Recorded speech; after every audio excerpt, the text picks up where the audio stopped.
Hey everyone, Nigel and Luke here, and welcome to Crime Zone. If you've ever traveled between cities by bus in the US or Canada, chances are you're at least familiar with the company known as Greyhound, even if you haven't ridden on one yourself.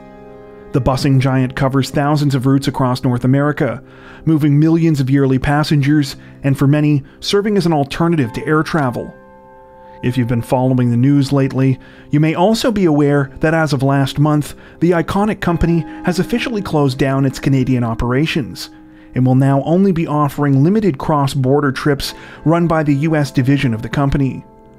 Though we're guessing that most normal people simply moved on after learning this seemingly uninteresting piece of bus-related trivia, as you know, Luke and I are always on the hunt for new true crime topics, and decided what better time to look into darker incidents from the company's past.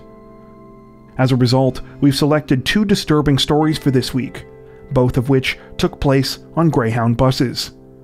Before we get to the videos, don't forget to like and subscribe to Crime Zone for more true crime content like this. It really helps us to continue building the channel, and if you've watched a few of our videos already, you might not even realize that you're not subscribed. While you're there, don't forget to hit the notification bell to stay up to date with our latest releases.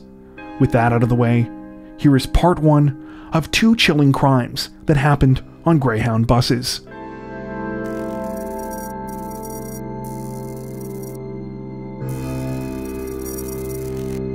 In the early morning hours of October 3, 2001, a Greyhound bus traveled quietly along Interstate 24 in Tennessee.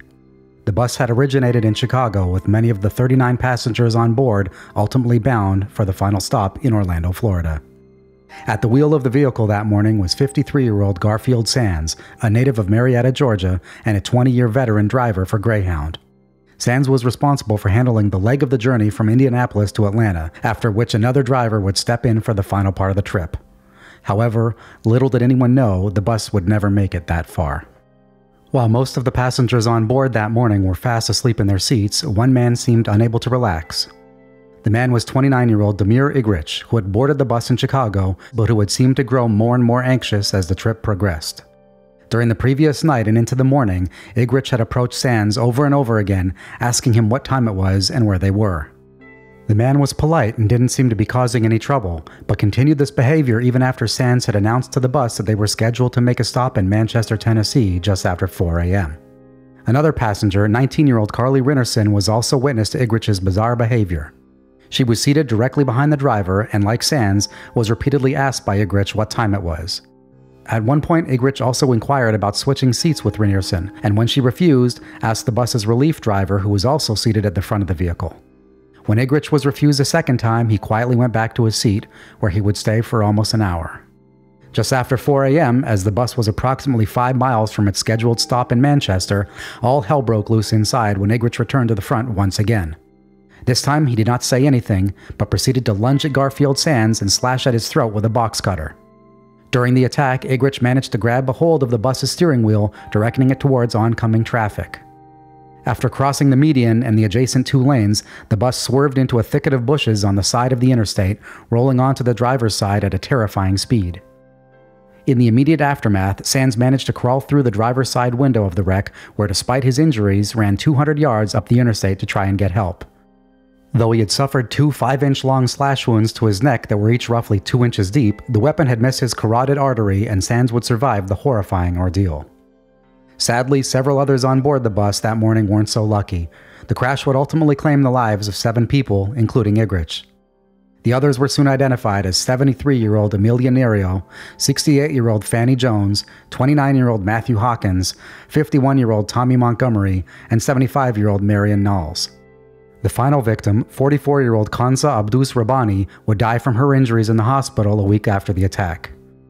Many of the victims were thrown from the bus as it crashed, and either died on impact or were crushed as the bus careened off the road and flipped over. Others aboard the bus were seriously injured, and at least one person was left paralyzed from the neck down.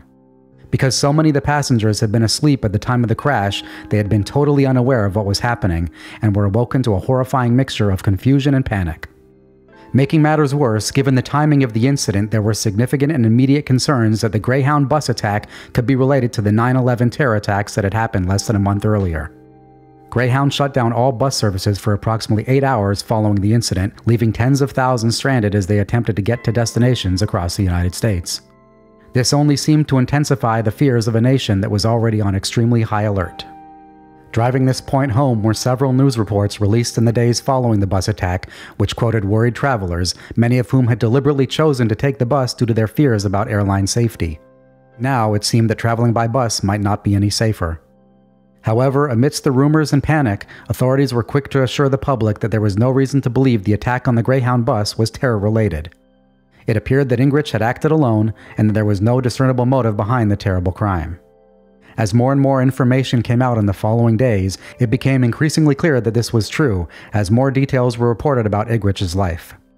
It turned out that he was a Croatian national who had first arrived in the US in the mid-90s after fighting in the Croatian War of Independence in 1991.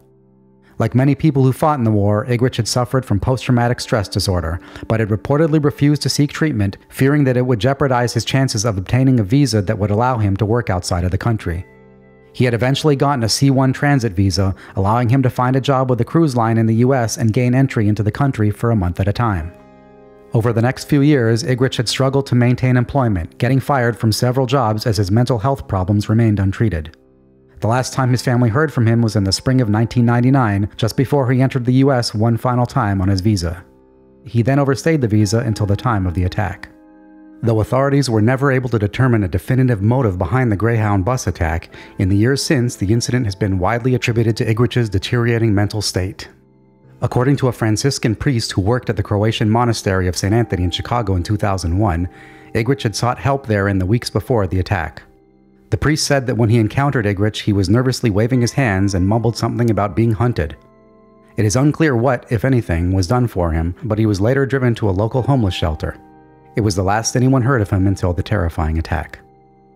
Though there were calls to improve both driver and passenger safety aboard Greyhound buses in the wake of October 2001, little reportedly changed at the company until a similar incident happened aboard another bus almost exactly 1 year later. The attack happened on a freeway in California near Fresno, and just like in the previous case, the assailant attempted to slash the throat of the driver. 2 people were killed and dozens more were injured as the bus swerved off the road just as it had done in Tennessee. In response, Greyhound introduced clear plastic panels to shield drivers from similar sorts of attacks. These panels run floor to ceiling behind the driver and were added in conjunction with a half gate that was designed to partially cut the drivers off from the rest of the bus. Though these gates technically did not prevent would-be attackers from getting to the driver, they did slow them down and were meant to give the driver extra time to pull over the vehicle in the event of an attack similar to those in Tennessee and California.